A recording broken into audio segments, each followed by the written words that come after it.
ఉష్ణోగ్రతలు పెరుగుతున్నాయి, నీరు అడుగంటిపోతుంది. ఇప్పుడే ఇలా ఉంటే రానున్న రోజుల్లో పెరిగే ఎండవేడికి నీరు ఆవిరైపోతే ఏర్పడే పరిస్థితులపై సామాన్య జనం ఆందోళన చెందుతున్నారు. ప్రతి ఏటా వైరా రిజర్వాయర్కు ఇబ్బందులు తలెత్తుతున్నాయి. ఎప్పటిలాగానే ఈ ఏడు అదే పరిస్థితి ఎదురయ్యేలా ఉందని స్థానికులు ఆందోళన చెందుతున్నారు.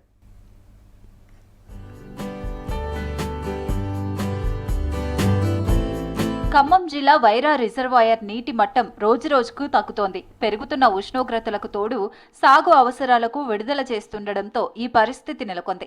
రిజర్వాయర్ పూర్తి స్థాయి నీటి మట్టం 18.3 అడుగులు కాగా ప్రస్తుతం 13 అడుగులకు చేరుకుంది. జిల్లాలోని 11 మండలాల పరిధిలో 467 గ్రామాలకు ఈ రిజర్వాయర్ నుంచి రోజుకు 10 కోట్ల లీటర్ల నీటిని మిషన్ భగీరథ పథకం ద్వారా ఇంటింటికి సరఫరా చేస్తున్నారు.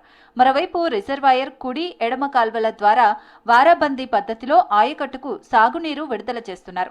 ఏప్రిల్ 16వ తేదీ వరకు సాగునీరు అందిస్తామని అధికారులు ఇప్పటికే ప్రకటించారు. రానున్న 2 నెలల్లో ఉష్ణోగ్రతలు మరింత పెరగనుండగా నీటి లభ్యతపై సర్వత్రా ఆందోళన వ్యక్తమవుతోంది.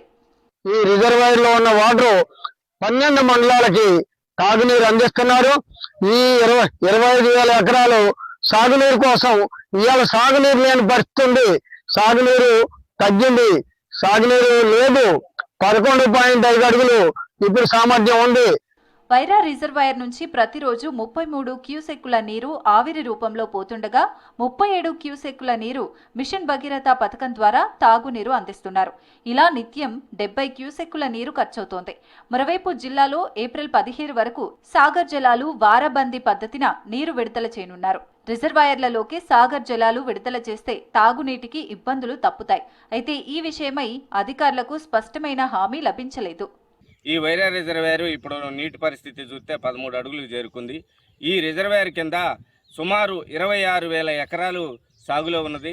అలాగే తాగునీరు కింద 14 మండలాలకి 14 మండలాల్లో ఉన్న గ్రామంలో ఉన్న ప్రతి ప్రజానికం ఇది వైరా రిజర్వాయర్ దాగి మంచినీళ్ళు తాగునీరు తాగుతున్నారు. ఇప్పుడున్న పరిస్థితి అయితే ఈ రిజర్వాయర్ ఎండిపోయే పరిస్థితి ఏర్పడది. ఇప్పటికే గవర్నమెంట్ అధికారులు దీన్ని స్పందించి పూర్తి బ్యాలెన్సింగ్ రిజర్వాయర్ చేసి తాగునీటికి సాగునీటికి ఇబ్బంది కలక్కోకుండా, ప్రజలకు ఇబ్బంది కలక్కోకుండా చూడాలని ప్రభుత్వ అధికారులను కోరుతున్నాం.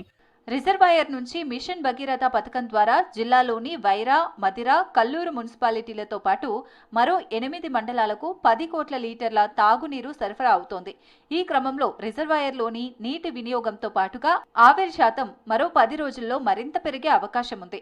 వేసవి ఉధృతిని దృష్టిలో ఉంచుకుని రిజర్వాయర్ పూర్తి స్థాయిలో ఖాళీ కాకముందే మిషన్ భగీరథ, నీటిపారుదల శాఖ అధికారులు అవసరమైన చర్యలు తీసుకోవాల్సి ఉంది.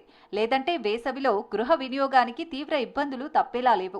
రిజర్వాయర్లలోని ప్రతికూల పరిస్థితులను బట్టి అధికారులు ముందస్తు చర్యలు తీసుకోవాలని ఆయా మండలాల ప్రజలు కోరుతున్నారు. తూములు కాలువలకు నీళ్ళు ఎక్కక శివర ఆయకట్టుకు నీళ్ళు అందే అవకాశం లేదు. అట్లనే మిషన్ భగీరథకు కూడా ఇబ్బంది అయ్యే అవకాశం ఉంది. కాబట్టి ప్రభుత్వం వెంటనే స్పందించి అటు వస్తున్నటువంటి సాగర్ జలాలతోనే నింపాలా, లేదంటే వైరా రిజర్వాయర్ కి అనుసంధానం చేస్తున్నాం, గోదావరి జలాలు అనుసంధానం చేస్తున్నాం సీతారామ ప్రాజెక్ట్ నుంచి చెప్పి 150 కోట్లు పెట్టి ఇన్నోబా నగర్ దగ్గర నుంచి ఏనుకూరు దగ్గర ఎన్ఎస్పి కాలువ లింక్ చేశారు. అక్కడ నుంచి 14 జలాలు తీసుకొస్తే నిజంగా వాళ్ళు అపర భగీరథులుగా రైతుల చేత, ఈ ప్రాంత ప్రజల చేత కీర్తింపబడతారు. మరి అందుకని సమ్మర్ వస్తుంది కాబట్టి కొరత లేకుండా చూడాల్సినటువంటి బాధ్యత ప్రభుత్వం మీద ఉందని చెప్పి రోజురోజుకి ఎండల తీవ్రత పెరుగుతుండటంతో స్థానిక జనం ఆందోళన చెందుతున్నారు. నీటి సమస్య మరింత పెరిగే ఛాన్స్ ఉందని అధికారులు ముందస్తు చర్యలు తీసుకోవాలని కోరుతున్నారు.